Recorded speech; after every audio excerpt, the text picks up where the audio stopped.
bakuran kasi sobrang daming dahon ng aratilis. Kaya ulisin muna natin to.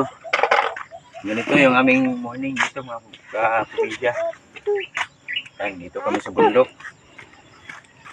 So, magwawalis tayo dahil maraming dahon ng ating bakuran.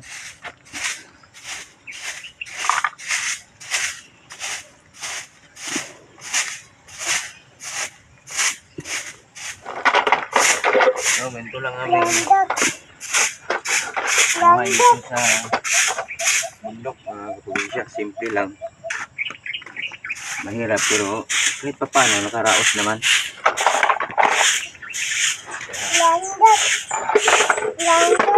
Sipag-tsaga lang. Meron tayo.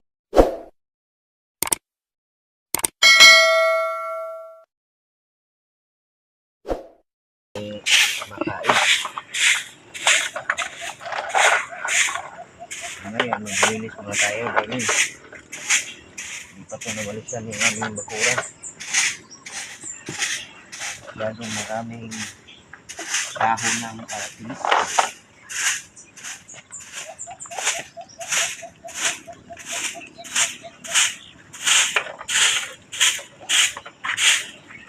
Ito yung aming paligid, mga probinsya.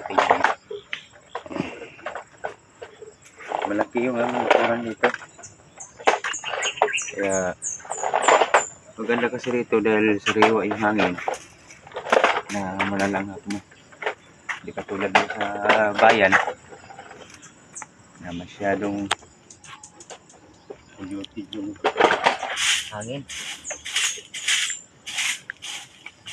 Pasok ng sasakyan, alikabok. Lalo na ngayon na tag-init na, marami ng alikabok ngayon. Gaya sa amin, meron kaming batang maliit kaya maganda talaga rito. Ayan, tapusin ko muna yung bawalis ko.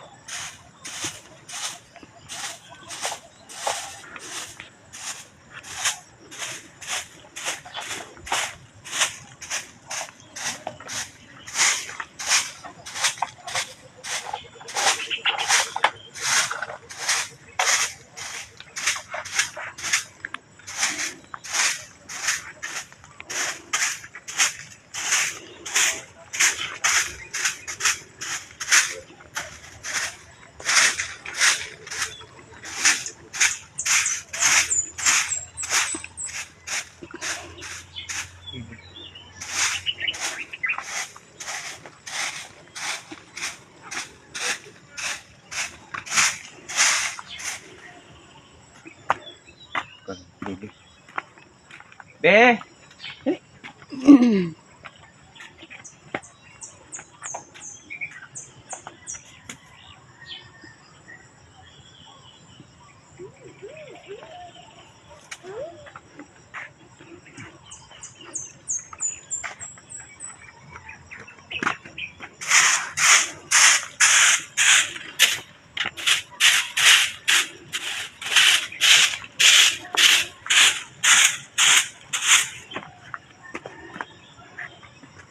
Kaya mga kaprobinsya, naglagay tayo rito ng upuan. Tsaka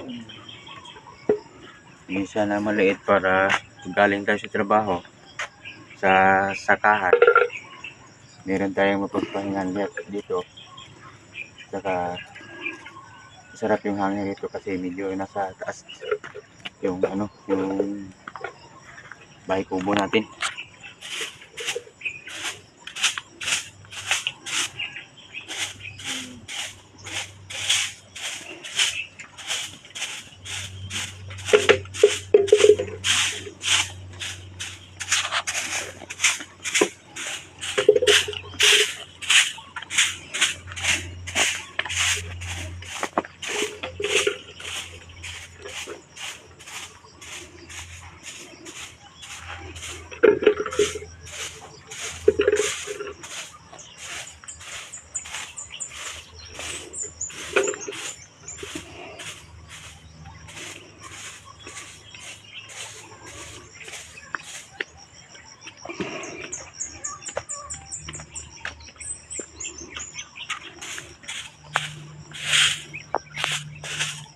Tsaka pag tanghali mga probinsya, malilim dito dahil may puno ng aratilis. Ayan o.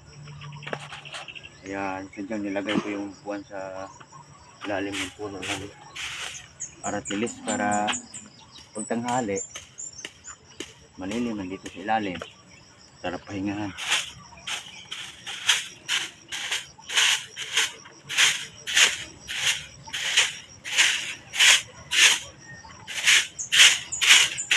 Yung mga laging nanonood ng video ko mga probinsya, maraming salamat sa inyo sa patuloy na pagtangkilik nyo sa aking mga video.